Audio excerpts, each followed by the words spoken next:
이어서 사단법인 사교육 걱정 없는 세상 2008년에 수립된 단체인데요. 대표 승계에 관한 연구 보고 드리도록 하겠습니다. 이 제목이 슈퍼맨 설립자로부터 더 어벤져스 공유 리더십으로의 전환 이렇게 되어 있습니다.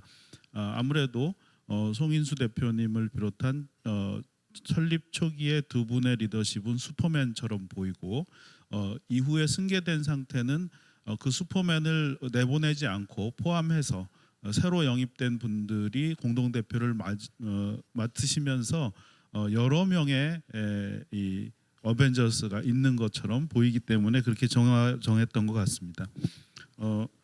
연구의 필요성과 과정을 좀 말씀을 올리면 이 대표가 승계되면서도 리더십이 원만하게 전환이 되고 또 조직의 연속성이 유지가 돼야 되지 않겠습니까? 그런 것에 있어서 좀 성공적인 모델이었다고 생각해서 우리가 접근을 했던 것 같습니다. 첫 번째는 조직의 생애 주기를 인식해야 된다고 생각합니다. 아이디어를 누가 내고 조직이 시작되고 성장하고 성숙하고 그러다가 혹시 침체될 수도 있죠. 상황이 바뀔 수도 있고요.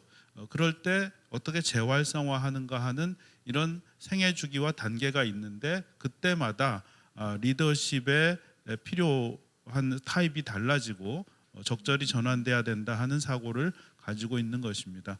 그런 전환의 모델로 사교육 걱정 없는 세상이 선정이 됐습니다. 리더십 전환 과정 그리고 그 거버넌스의 변화가 어떻게 됐는지 그런 것들을 여러 요소들을 통해서 조사하고 점검을 해본 그런 내용이 되겠습니다. 그리고 리더십이 전환에도 독립이나 안정이나 미션의 수행 이런 것들이 계속 가능해야 되기 때문에 그런 요인들도 소개를 해드리도록 하겠습니다. 결론 쪽에 있는 것을 미리 지금 맛보기로 말씀을 드립니다. 발견된 특징은 승계 프로그램을 설계하고 운영했다. 그래서 플랜드 석세션이라고 써놨습니다. 이것은 계획된 승계 이렇게 말하면 뭐 계획 안 하는 승계도 있어? 예, 있습니다. 비상 승계가 있거든요. 갑자기 유고가 발생한다든지 여러 가지 생각지 못한 그런 승계가 있을 수 있고 이런 일도 상당히 비일비재한 일인데 이 조직에서는 철저히 계획을 잘했다. 그 다음에 공유 리더십, 공동대표, 이사회, 실무활동가들이 공동의 의사결정을 하는 방향으로 갔다.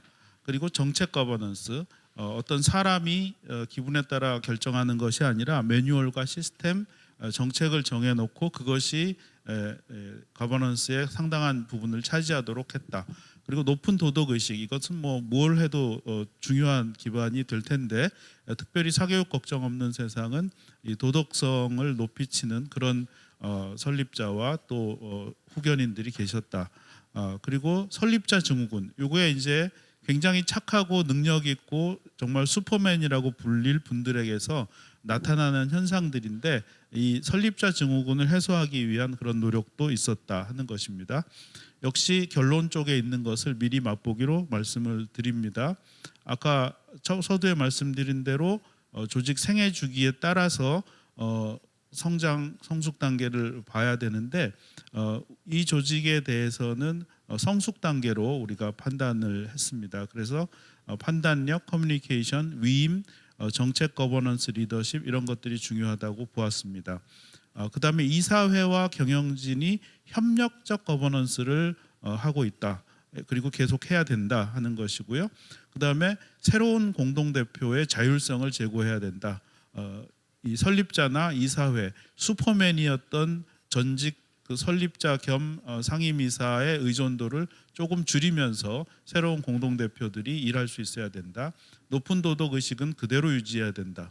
또 공유 리더십이 조직 문화로 발전이 돼서 내부에서 계속해서 좋은 리더십들이 성장할 수 있어야 된다 하는 것을 이제 기대하고 또 후속되리라고 이렇게 생각을 했습니다.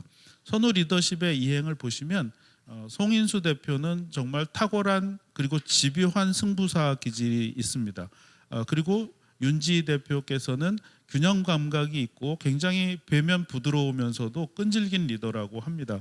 저는 이제 송인수 대표님을 개인적으로 또 이 기독교 시민운동에서 알아왔는데 정말 탁월하고 끈질긴 승부사 기질이 있습니다. 저도 다른 사람들의 후원을 요청하는 그런 입장에 있는 사람인데 저의 후원을 가져가시는 아주 대단한 승부사 기질이 계셔서 저는 사교 걱정 없는 세상의 후원자가 이미 되었고 그분이 또 교육의 봄을 창설을 하셨는데 교육의 봄에도 지난달부터 어쩔 수 없이 또 후원을 하고 있습니다. 비영리 종사자의 후원을 가져가는 대단한 능력을 가진 그런 분입니다. 이 얘기는 뭐냐면 그럼 일반 시민들은 오죽하겠냐 이거죠. 이런 탁월성을 가지시고 근데 그렇게 했던 이유가 제가 그냥 뺏긴 것이 아니라 저분의 실력을 믿었고 헌신과 도덕성을 믿었기 때문이거든요. 그래서 가히 슈퍼맨이라고 불릴만 합니다.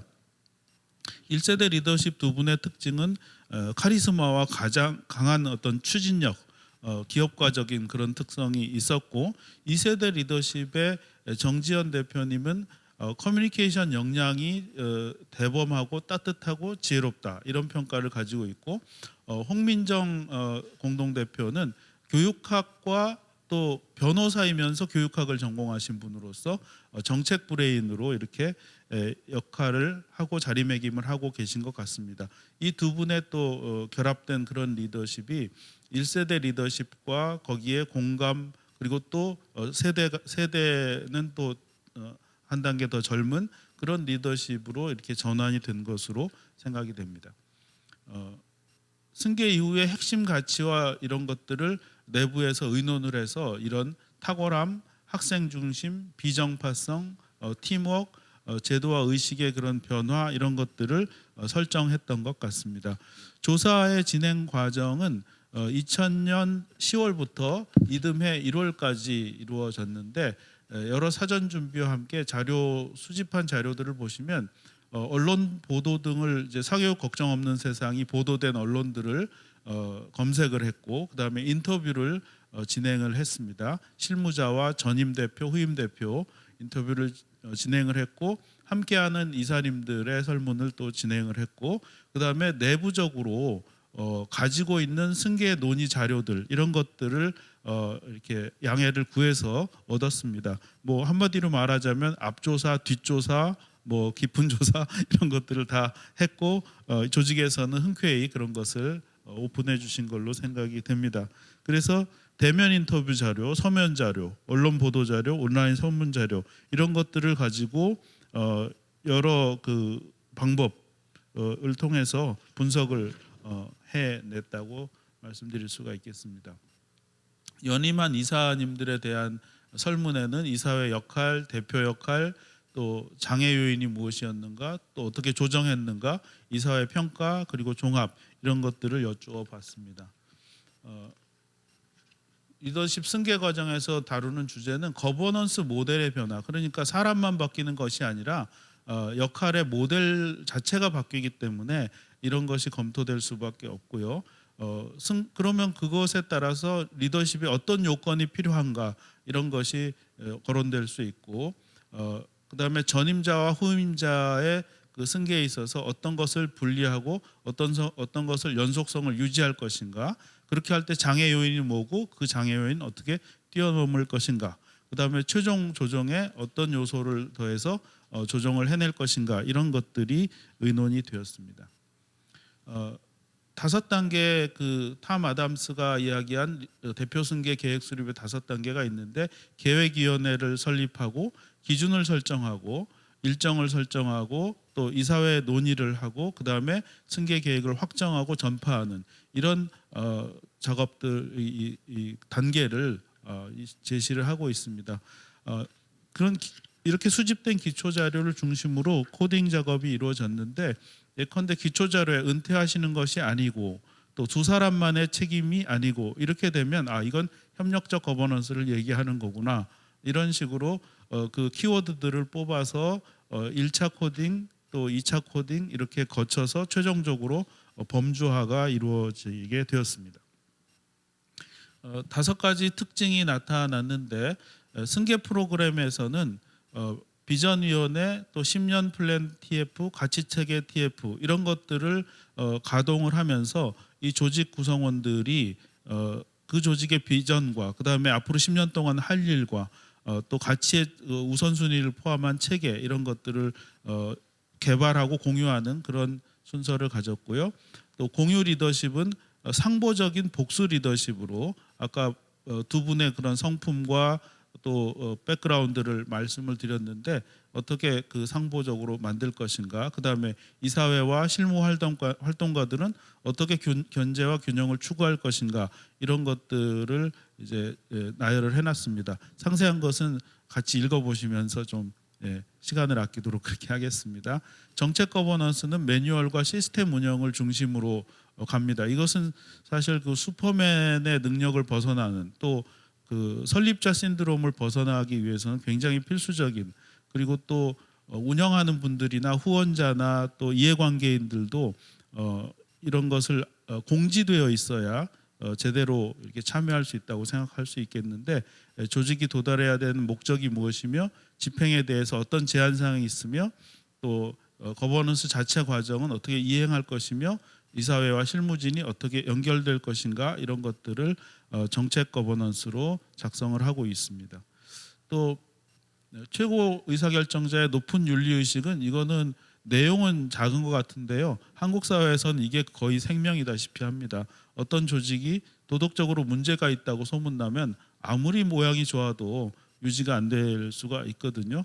또 손봉호 선생님은 뭐 한국 사회의 어떤 양심처럼 이렇게 되어 계신 분이고 굉장히 엄격한 리더십, 도덕적 의식과 리더십을 갖고 계시고 후배들에게도 그걸 강하게 요구하시는 분이기 때문에, 게다가 뭐 송인수 대표님은 뭐 한술 더 뜨시는 분입니다. 그래서 이 부분이 굉장히 든든했던 것은 아주 얘기거리는 작지만 그 비중은 작지 않다.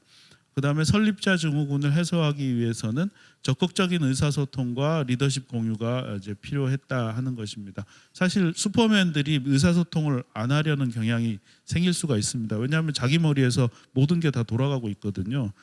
그러나 그것은 혼자 살 때 얘기고 나중에 같이 함께 할 때는 그렇게 하면 안 되고 또 자기 후대를 생각해야 되는 거죠. 그래서 승계 전 구조와 후 구조를 보고 계신데, 승계 전에는 공동대표가 상임이사를 겸하고 있었는데 승계 후에는 공동대표가 단독, 그러니까 두 분이지만 겸하지 않고 이제 전임 설립자 공동대표는 이사회로 넘어가게 되었고요. 그다음에 밑에 조직에 있어서는 큰 변화는 없지만 수학 교육 포럼을 아예 수학교육혁신센터로 만들어서 필요한 조직의 상설화를 이루고 있는 모습을 볼 수가 있습니다. 이런 변화는 이제 앞으로도 계속 있으리라고 기대할 수가 있겠습니다. 그래서 저희 연구에서는 정책적 제안으로 이 조직의 단계는 성숙 단계로 봐서 위임과 또 정책 또 지속적인 향상 이런 것들을 신경 써야 되겠다라고 권고하게 되었습니다. 그리고 또 협력적 거버넌스 모델로의 변화, 안 그래도 변화하고 있지만 설립자 중심에서 경영진과 이사회가 협력해서 새로운 대표들이 역할을 하는, 그리고 설립자인 이사들의 주도적 리더십은 경계하고, 그러니까 잘못하면 대표하던 분이 이사회로 가기만 하고 그러면서 전과 똑같은 그런 상황이 올 수가 있는데 실질적 리더십의 무게를 공동대표에게 줘야 된다. 그리고 뭐 상호 신뢰와 존중은 너무 당연한 것이고요. 그래서 업무 분장을 글로 작성을 해둬야 된다. 그리고 그것 자체가 잘 되고 있는지 점검 평가해야 된다. 또 공동대표도 이사회가 바르게 결정할 수 있도록 정보 제공을 해야 한다. 이사회는 대표 승계 정책을 세우고 유지 발전시킬 필요가 있다. 이렇게 말씀을 드릴 수가 있겠습니다. 그리고 무엇을 연속시키고 무엇을 분리시킬 것인가 할 때 전임자의 좋은 리더십, 또 이 설립자가 또 후임 대표를 후원자들에게 적극적으로 소개하는 것, 이렇게 해서 관계를 연속시켜야 되고, 그러나 이 새로운 공동대표들이 갈등을 겪지 않고 잘 일할 수 있도록 자리를 비켜줄 때는 비켜주는 그런 미덕이 또 필요하다. 연속과 분리의 어떤 일종의 예술 같은 그런 일이 있어야 된다 하는 것입니다. 조직 문화 차원에서 공유 리더십은 상호 존중 신뢰를 기반으로 한 그런 조직 문화로 서로 평가가 가능할 정도로 가야 된다. 그러니까 이게 잘못하면 기분 나쁘지 않겠습니까? 신뢰가 없으면 상호 평가가 굉장히 조심스러운 것이기 때문에 그것이 가능했으면 좋겠다. 또 모든 구성원들의 핵심 강점을 꺼내서 활용해주는 그런 방안을 모색해야 된다. 그래서 홈그로운 리더, 내부에서 계속 리더가 세워질 수 있는 그런 기반을 구축해야 된다라는 정책 제언을 드렸습니다. 이 사례 연구는 거버넌스 리더십에 대한 어떤 본격적 연구였고 대표 승계 계획의 어떤 모델이 되었다.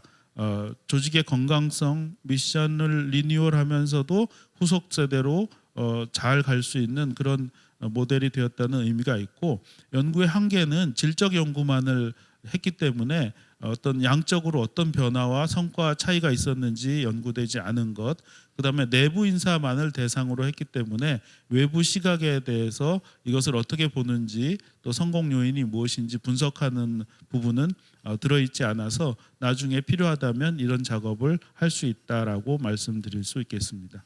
예, 이상 사교육 걱정 없는 세상에 대해서 발표드렸습니다. 감사합니다.